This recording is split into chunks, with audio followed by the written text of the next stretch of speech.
UDF സർക്കാർ അധികാരമേൽക്കുന്നതിനു മുമ്പേ ഇന്ദിരാഗാന്ധി പദ്ധതിയിൽ ഉൾപ്പെടുത്തിക്കൊണ്ട് അതായത് ഇന്ദിരാഗാന്ധി ഗ്യാരണ്ടി എന്നൊരു 5 ഇന പദ്ധതികൾ പ്രഖ്യാപിച്ചു. അതിൽ ആദ്യത്തെ ഒരു പദ്ധതി നാളെ യാഥാർത്ഥ്യമാകുകയാണ്.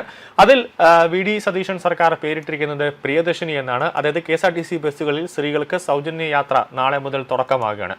ഇതിനോടനുബന്ധിച്ച് UDF സർക്കാർ നടപ്പിലാക്കുന്ന പ്രിയദർശിനി സൗജന്യ യാത്രയുമായി ബന്ധപ്പെട്ട് ചില നിർദ്ദേശങ്ങൾ ഇന്ന് KSRTC രംഗത്ത് വന്നിട്ടുണ്ട്. ചില നിർദ്ദേശങ്ങളുമായി വന്നിട്ടുണ്ട്. അത് KSRTCയുടെ വെബ്സൈറ്റുകളിലും സമൂഹ മാധ്യമങ്ങളിലും KSRTC എന്താണെന്ന് കൃത്യമായി പറഞ്ഞിട്ടുണ്ട്. അതിൽ ഏറ്റവും പ്രധാനപ്പെട്ട കാര്യം, നാളെ രാവിലെ 8:30-ക്കാണ് മുഖ്യമന്ത്രി VD സതീശൻ പ്രിയദർശിനി എന്ന കേരളത്തിലെ സ്ത്രീകൾക്ക് സൗജന്യമായി യാത്ര ചെയ്യാൻ പറ്റുന്ന KSRTC ബസ് ഉദ്ഘാടനം ചെയ്യുന്നത്. രാവിലെ 9 മണി മുതൽ 0 ടിക്കറ്റ് ലഭ്യമായി തുടങ്ങുമെന്നാണ് അറിയിച്ചിരിക്കുന്നത്. അതായത് മുഖ്യമന്ത്രി VD സതീശൻ ഉദ്ഘാടനം ചെയ്ത ശേഷം മാത്രമേ നിലവിൽ ആ പദ്ധതി രൂപം കൊള്ളുകയുള്ളൂ. അതായത് നാളെ രാവിലെ 9 മണിക്ക് മുമ്പ് കയറുന്നവർക്ക് സൗജന്യം ലഭ്യമാവില്ല എന്നാണ് യാഥാർത്ഥ്യം. അതായത് 8:55 വരെ അല്ലെങ്കിൽ 8:59 വരെ ആ ബസ് കയറുന്നവർക്ക് ആർക്കും ടിക്കറ്റ് കൊടുത്തേ കയറാൻ പറ്റൂ. കൃത്യം 9 മണി കഴിഞ്ഞതിന് ശേഷം, അതായത് VD സതീശൻ എപ്പോഴാണോ ഇപ്പോൾ KSRTC ഡിപ്പോയിൽ അവിടെ തയ്യാറാക്കിയിരിക്കുന്ന പന്തലിൽ എത്തി ഔദ്യോഗികമായി ഉദ്ഘാടനം ചെയ്യുന്നത്, അതിനുശേഷമായിരിക്കും സൗജന്യമായി സ്ത്രീകൾക്ക് നാളെ മുതൽ യാത്ര ചെയ്യാൻ പറ്റുന്നത്. കൂടാതെ സ്ത്രീകൾക്ക് സൗജന്യമുള്ള ഓർഡിനറി ബസ്സുകൾ തിരിച്ചറിയുവാൻ വേണ്ടി പ്രത്യേക പ്രിയദർശിനി സ്റ്റിക്കർ പതിച്ചിട്ടുണ്ട്.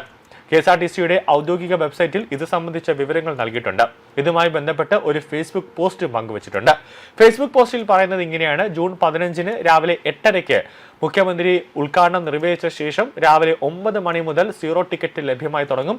അതിനു മുമ്പ് ബസ്സിൽ കയറുന്നവർക്ക് സൗജന്യം ലഭ്യമല്ല. സൗജന്യ യാത്ര നടത്തുമ്പോഴും സാധാരണ ടിക്കറ്റ് എടുക്കുന്നത് പോലെ ഇറങ്ങേണ്ട സ്ഥലം പറഞ്ഞ് 0 ടിക്കറ്റ് എടുക്കേണ്ടതാണ്.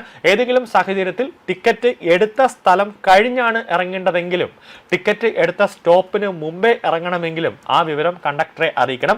നിങ്ങളുടെ കൂടെ 5 വയസ്സ് മുതൽ 11 വയസ്സ് വരെ ഉള്ള ആൺകുട്ടികളുണ്ടെങ്കിൽ അവർക്ക് പണം നൽകിയുള്ള ഹാഫ് ടിക്കറ്റ് എടുക്കണം. പുരുഷന്മാർ കൂടെ ഉണ്ടെങ്കിൽ ആ കാര്യം പറഞ്ഞു വേണം ടിക്കറ്റ് എടുക്കാൻ. പുരുഷന്മാരാണ് ടിക്കറ്റ് എടുക്കുന്നതെങ്കിൽ കൂടെ വനിതകൾ ഉണ്ട് എന്ന് കണ്ടക്ടറോട് പറയണം. ആ കാര്യം ടിക്കറ്റ് മെഷീനിൽ എൻ്റർ ചെയ്യുന്നതിന് മുമ്പ് പറയുകയും വേണമെന്നാണ് KSRTC പറയുന്നത്. സൗജന്യ യാത്ര നടത്തുന്ന സ്ത്രീകൾക്ക് നിലവിൽ ഓർഡിനറിയിൽ ഉള്ളതുപോലെ 15 കിലോ ലഗേജ് വരെ സൗജന്യമാണ്. സ്ത്രീകൾക്ക് സൗജന്യമുള്ള ഓർഡിനറി ബസ്സുകൾ തിരിച്ചറിയുവാൻ പ്രിയദർശിനി സ്റ്റിക്കർ പതിച്ചിട്ടുണ്ടാകും. അതേസമയം ഏറെ കൂടിയാലോചനകൾക്കും ചർച്ചകൾക്കും ശേഷമാണ് പദ്ധതി നിലവിൽ വരുന്നത്. ഈ പദ്ധതിയിലൂടെ സ്ത്രീകൾക്കും അതോടൊപ്പം തന്നെ ട്രാൻസ്ജെൻഡർ വ്യക്തികൾക്കും KSRTCയുടെ ഓർഡിനറി ബസ്സുകളിൽ സംസ്ഥാനത്തുടനീളം സൗജന്യമായി യാത്ര ചെയ്യാൻ സാധിക്കുമെന്നാണ് ശ്രദ്ധേയമായ ഒരു കാര്യം. സ്ത്രീകളുടെ സാമ്പത്തിക ശാക്തീകരണം, തൊഴിൽ അവസരങ്ങളിലേക്കുള്ള പ്രവേശനം എളുപ്പമാക്കൽ, വിദ്യാഭ്യാസത്തിനും ആരോഗ്യ സേവനങ്ങൾക്കും കൂടുതൽ പ്രാപ്ത ഉറപ്പാക്കൽ എന്നിവയാണ് പദ്ധതിയുടെ പ്രധാന ലക്ഷ്യങ്ങൾ.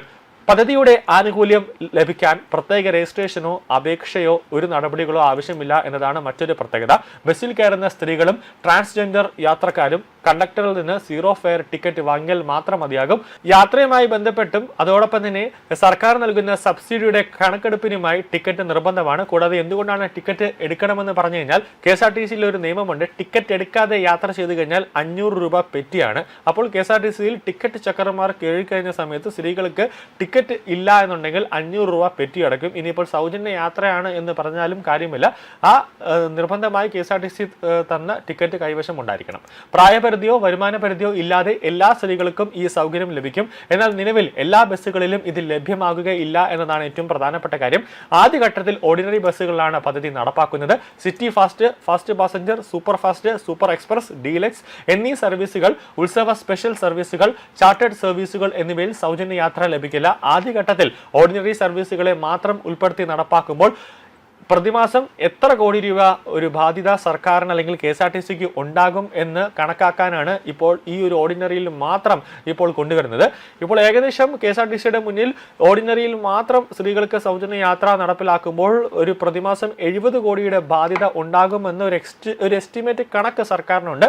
ഇനി പൂർണ്ണമായി ഒരു മാസം കഴിയുമ്പോൾ മാത്രമേ എത്ര നഷ്ടം അല്ലെങ്കിൽ എത്ര കോടിയുടെ നഷ്ടം KSRTCക്ക് സൗജന്യ യാത്രയിലൂടെ ഉണ്ടാകാൻ പോകുന്നു എന്നുള്ളത് മനസ്സിലാക്കുകയുള്ളൂ.